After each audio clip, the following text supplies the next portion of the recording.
You said you were moving on. You stopped calling, stopped checking her page, at least during the day. You said you were healing. But late at night, in the quiet, you still imagine what you'd say if she reached out. You still rehearse the apology you never gave. You still wait for closure that never comes. You're doing all the right things, but deep down nothing feels complete. Because it's not the relationship you're mourning.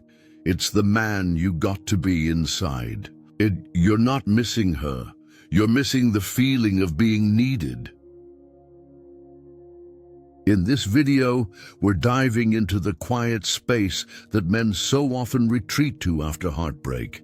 The silence you convince yourself is strength. But silence isn't healing if your mind is still screaming her name. You'll learn why letting go isn't about going cold. It's about getting real. We'll walk through 7 powerful mindset shifts to help you stop performing detachment and start living it. Because Stoic healing isn't passive, it's presence, and the strongest man is the one who no longer waits to be seen. Comment below, I don't chase what walked away. Say it like a vow to yourself. Number 1, silence isn't strength, stillness is. You're not silent, you're waiting to be heard. There's a moment after heartbreak, a moment that drags into hours, then days, where you stop talking, not just to her, but to the world, to your friends, to yourself. You say it's peace, you tell yourself, I'm just focusing on me. But behind that silence is a storm. Unspoken words pile up in the corners of your chest, and you wonder if maybe, just maybe, she'll feel the absence. Maybe she'll hear the echo you left behind. You think silence is strength. That pulling away, withdrawing, cutting off the noise means you're in control. That by saying nothing, you're above it, unshaken, stoic. But brother, silence without stillness is not power. It's a prison. It's screaming inward. It's hoping someone hears the pain you refuse to name. You see, strength isn't in shutting down. It's not in ghosting the world until she notices, because true stillness, true power, isn't in being unseen. It's in being unshaken. She left, or maybe you walked away, but the noise didn't stop. It just turned inwards.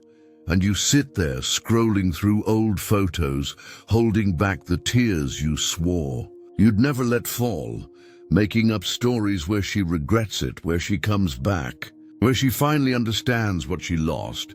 But all of that lives in the noise, in the clamor of a mind begging to be validated. Stoicism, real stoicism, isn't about pretending it doesn't hurt. It's about looking the pain dead in the eye and not flinching.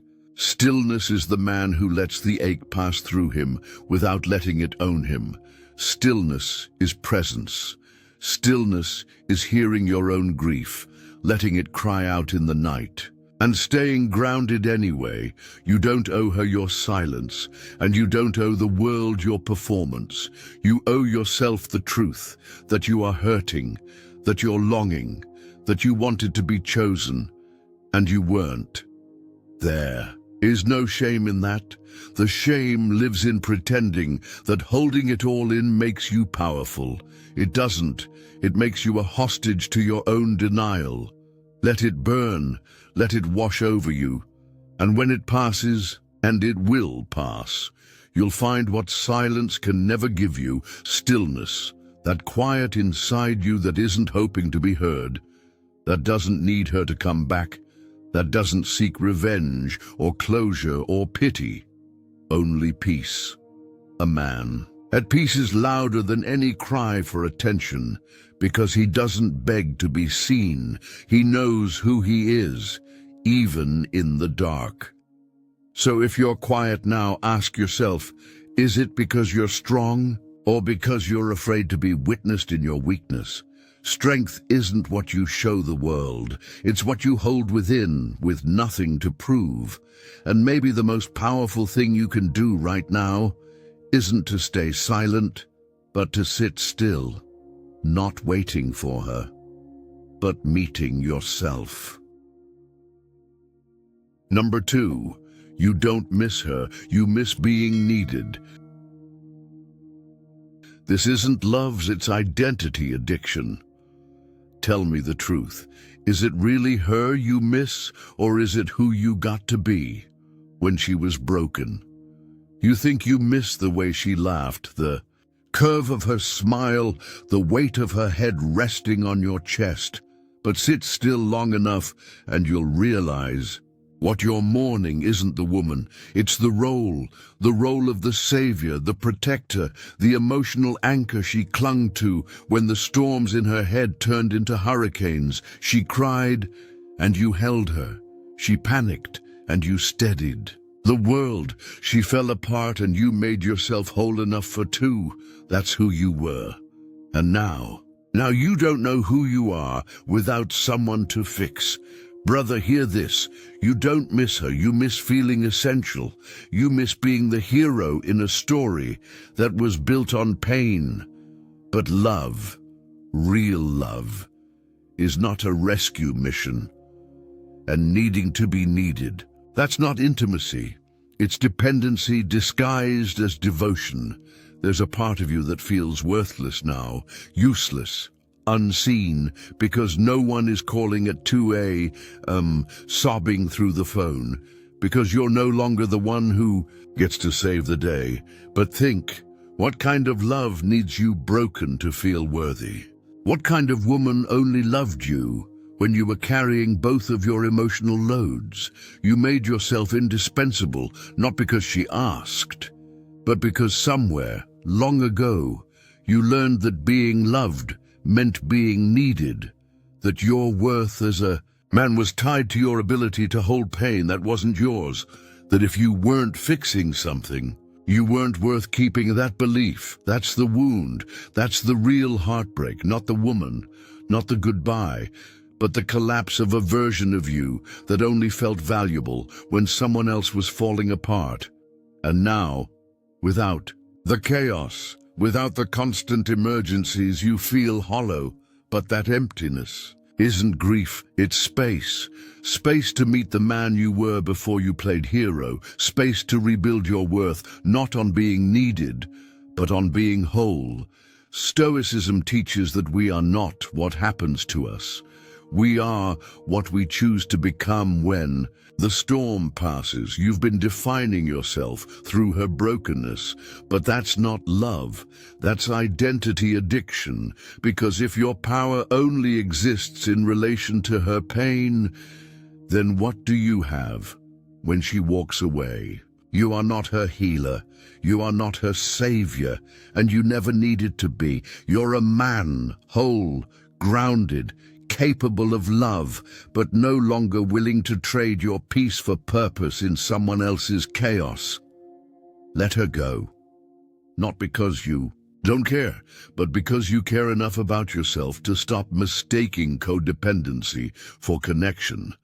Let her go, so you can return to the quiet center of your own life, where you are not defined by how much pain you carry, but by how deeply you stand in your own stillness. You don't need to be needed. You just need to be. Number 3, she's not your home. You just don't feel safe alone. You weren't in love. You were in hiding. Let me ask you something, brother. When you say she felt like home, what do you really mean? Because when you trace that feeling down to its roots, when you sit in the silence long enough to see clearly, you'll find it wasn't peace you felt. It was recognition. It was familiarity. It was your nervous system saying, I've been here before. Not because it was healthy, not because it was love, but because it echoed an old ache you've carried for years. The kind of ache you learned to wrap yourself in like a blanket. The kind of ache that makes chaos feel like comfort. Because, at least it's known, she wasn't your home. She was your hiding place, the storm you knew how to weather, the fire you knew how to dance around without getting burned until you did. And now that she's gone, now that the noise has settled, you're left with something much harder to face than heartbreak.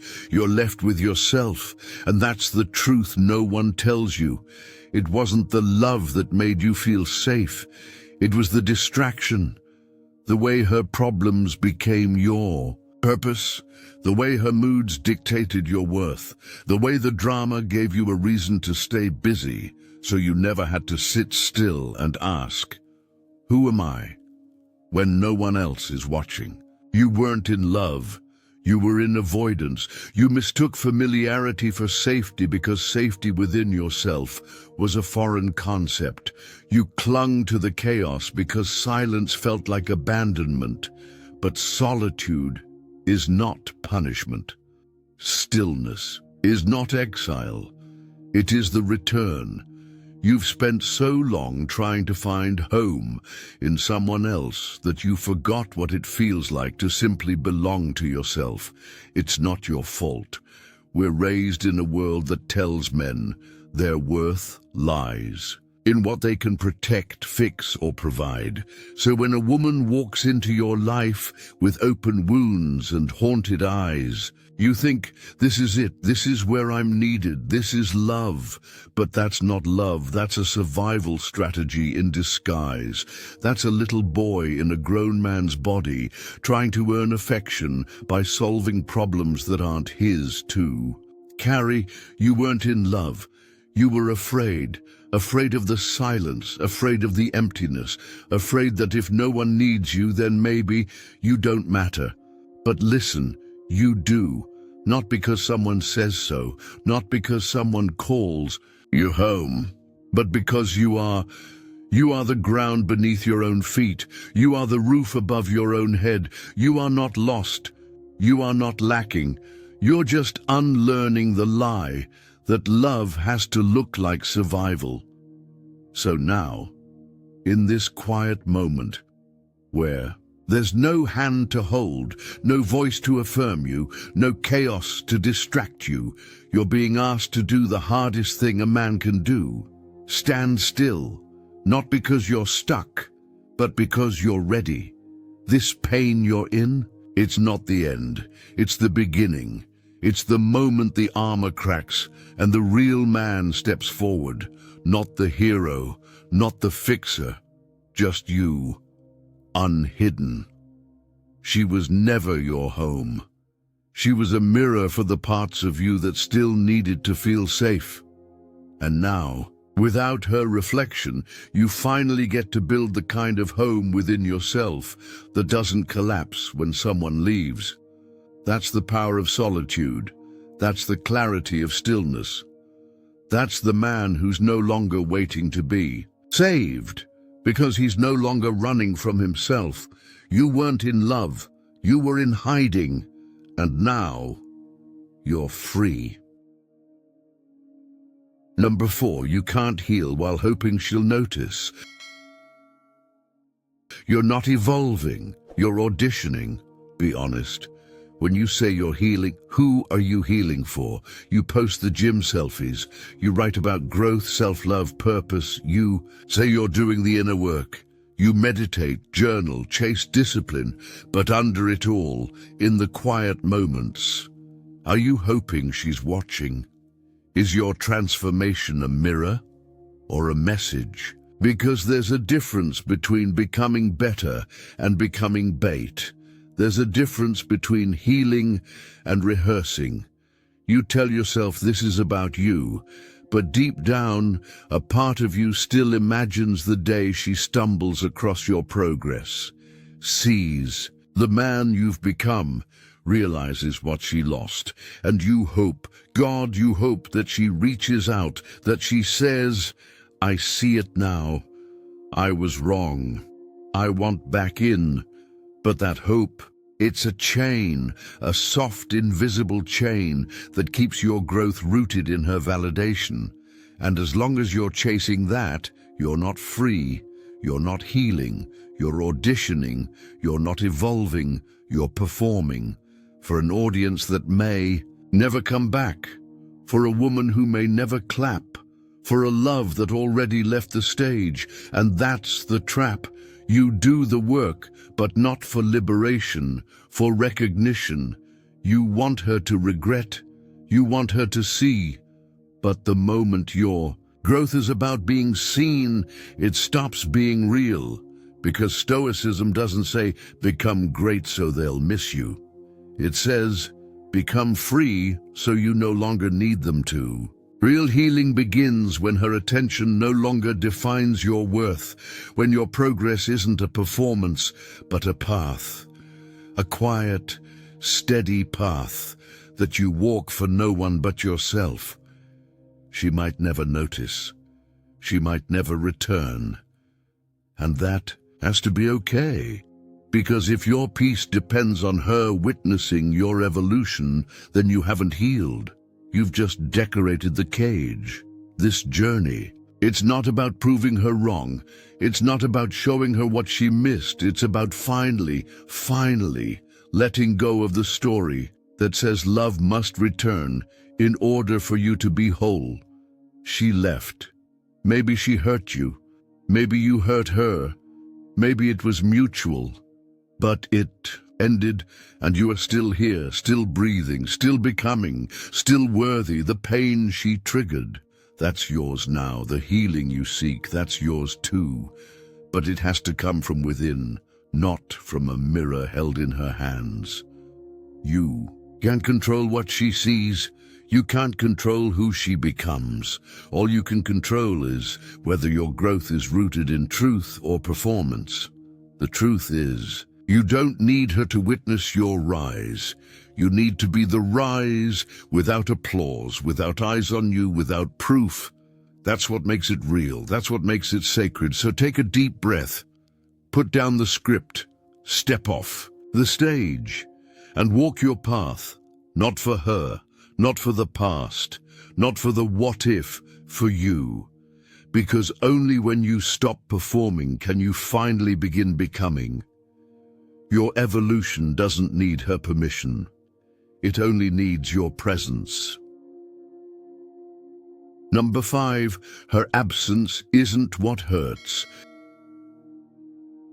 It's the silence of your own voice. You didn't lose her, you lost your inner guide. There's a quiet that follows heartbreak, but it's not peace, it's not clarity, it's not the kind of silence that stills the soul. It's the kind that echoes. You stopped texting her, you deleted the photos, you muted her on social media. You tell yourself you're cutting the cord, letting go, healing, but tell me, what did you replace her voice with? Because something filled that space, and if you're honest, it wasn't kindness, it wasn't clarity, it wasn't you. It was the noise, that harsh, relentless inner critic, the one that whispers in the dark. She left because you weren't enough. You should have done more. You always ruin the good things. And you started to believe it, not because it's true, but because her absence created a vacuum. And instead of your own grounded voice stepping in, shame did, doubt did, fear did. You think the pain is about her, but it's not. It's about you losing connection to the part of you that once spoke with truth, with self-respect, with direction. That part of you, the inner guide, he's been quiet, not because he's gone, but because you stopped listening. Pain makes men go silent, not just with others, but with themselves. You bury your voice beneath productivity, under workouts, distractions, vices. You keep moving, keep grinding, keep surviving, but you're not leading yourself anywhere. You're just escaping. And that's what most men don't realize. Silence isn't always strength. Sometimes silence is self-abandonment. You cut her off, but you also cut off the dialogue inside you, the one that used to check in, the one that asked, "How are you really?" The one that reminded you who you are, even when love slipped through your fingers. That voice, it's your compass, your sanity, your center. And right now, you're drifting. Not because she's gone, but because you're not anchored in yourself. You let her define the weather of your inner world. When she smiled, it was sunny. When she pulled away, clouds formed. And now, with her gone, you're left in a storm of your own making, with no voice to guide you home. But brother, this is where Stoicism speaks. Epictetus said, "No man is free who is not master of himself." You don't become master by silencing your truth. You don't find freedom in muting your soul. You find it in reconnecting to the voice that's always been there, the one that doesn't beg to be loved, the one that doesn't shrink in rejection, the one that stands tall, speaks calm, and says, "I am still here." It's time to speak to yourself again, not with blame, not with guilt, not with regret, but with wisdom, with compassion, with the quiet resolve of a man who knows he is not defined by who stays or who leaves, but by how deeply he knows his own heart. Her absence hurts, yeah, but what hurts more is waking up each day and hearing nothing but shame where your inner voice should be. So sit down, close your eyes, breathe, and ask yourself, what is true about me that no heartbreak can touch? Ask it again and again, until the noise quiets, until the compass returns, until the storm inside finds a horizon, because you didn't lose her. You lost touch with the part of you that never needed her to feel whole. Now is the time to come back to him, to you, your voice, your truth, your quiet, powerful guide. Number 6, your pain is real, but it's not your identity. You're not healing to forget her, you're healing to remember you. There's a certain kind of quiet that comes after heartbreak. And in that quiet, pain becomes your companion. It sits beside you at night.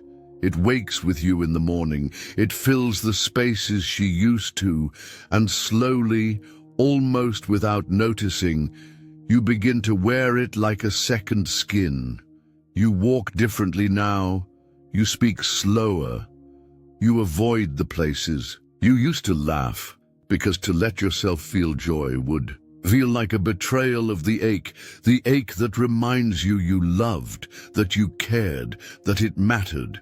And somewhere deep down you start to wonder, if you let go of the pain, what's left of you? You don't say it out loud, but there's a fear that if the pain disappears, so will the meaning, so will she, so will you.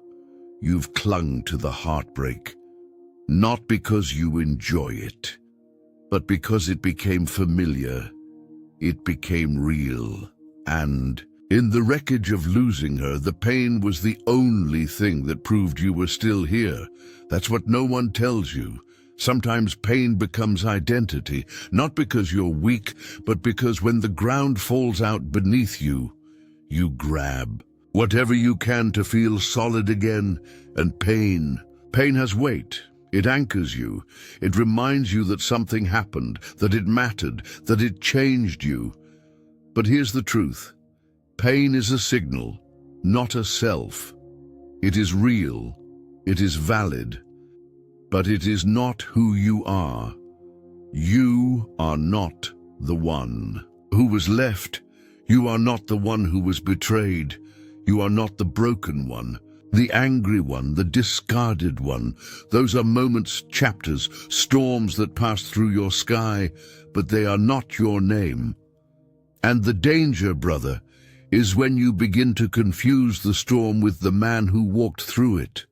Because if you build your identity on your suffering, then healing starts to feel like death, like losing something sacred, like erasing the very thing that gave you meaning when she was gone.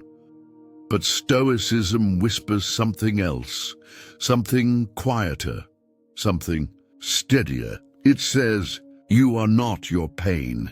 You are your response to it. You are your courage, your stillness, your capacity to hold fire and not become it. Your identity isn't found in what hurt you. It's found in what you do next. You're not healing to forget her. You're healing to remember you, you who existed before the ache, before the chaos, before love became survival. The you who doesn't need to carry scars like trophies. The you who can feel pain, but not worship it. Who can hold the memory, but not build a home there. Let it go, not because it didn't matter, but because you do. You're not meant to live in the ruins. You're meant to rebuild. And yes, it's scary. Yes, it's uncomfortable. Because when you step outside of the pain, you're stepping into the unknown. But that's where the real man lives, not in the wound, in the rebuilding, in the quiet strength of someone who chooses to rise without needing to prove anything to anyone, especially to the past. So breathe, not to escape, but to return to who you were, to who you still are. Because pain may have brought you to this moment, but it doesn't get to define you. Your story is not what hurt you. Your story is how you chose to heal. Number 7, going silent isn't walking away. Unless you're walking back to yourself, you didn't walk away. You stood still, waiting for her to chase you. You stopped calling. You stopped explaining. You went quiet. Maybe you told yourself it was strength. Maybe you told yourself you were done. But tell me, did you really leave? Or did you just retreat, hoping she'd come find you? Silence can feel like power, like mystery, like control. You think, if I disappear, she'll feel it. If I say nothing, she'll wonder what I'm thinking. If I vanish, she'll miss me. But brother, silence, when it's not rooted in truth, is just a performance of strength, a mask. Because if your silence is built on hope, hope that she'll notice, hope that she'll hurt, hope that she'll chase you, then you're not. Walking away, you're standing still, still attached, still waiting, still needing her reaction to validate your move. You didn't leave the game. You just changed your strategy. And you know it. Deep down, beneath the calm facade, there's still that flicker, that ache that says, maybe if I just hold out long enough, she'll come back. That's not power. That's pause. That's emotional limbo. And silence becomes a prison when it isn't grounded in presence, when it isn't paired with reflection, when it isn't filled with your own voice. Speaking clearly, honestly, too. But because walking away isn't about distance, it's about direction. You don't walk away from someone by going quiet. You walk away by going deeper, by turning inward, by asking the hard questions. Why was I still trying to prove my worth? Why was I afraid to be alone? Why did I shrink to fit her chaos? Silence only becomes sanctuary when it leads you back to yourself, when the quiet becomes a space to hear again, not from her, but from within. And you can't find your voice if all you're doing is waiting for hers. That's the illusion. That if you say nothing long enough, she'll come running. That if you disappear just right, she'll come looking. But what if she doesn't? What if she never texts, never calls, never breaks? What then? Who are you in the silence without her reaction to define your relevance? That's where Stoicism enters. It says, detach not to hurt them, but to find you. Don't go silent as a tactic. Go silent as a return. Return to what's true, to what's broken, to what's being rebuilt inside you. Because power is not found in withholding your presence. It's found in reclaiming it for yourself, by yourself. without needing an audience.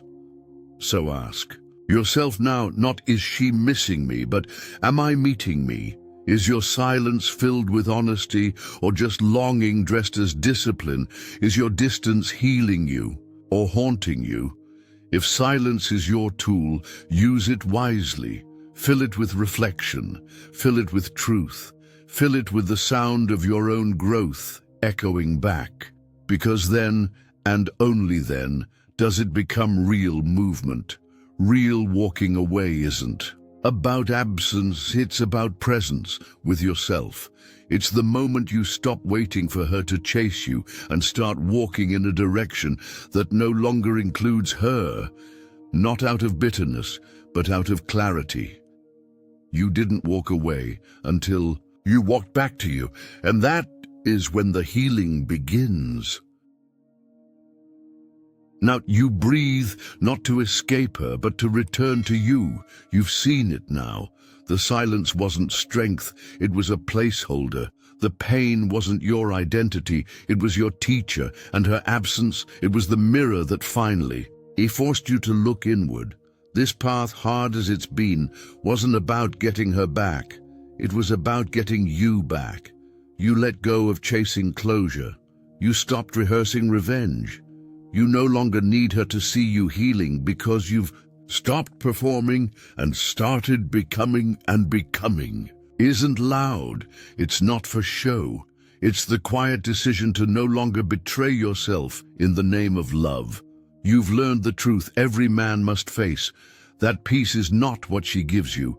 It's what you give yourself when you stop seeking validation in places that only ever gave you doubt. You are not broken. You are rebuilding, not to prove a point, but to protect your peace, to preserve your power, to walk forward, not as the man she left, but as the man you were always meant to become.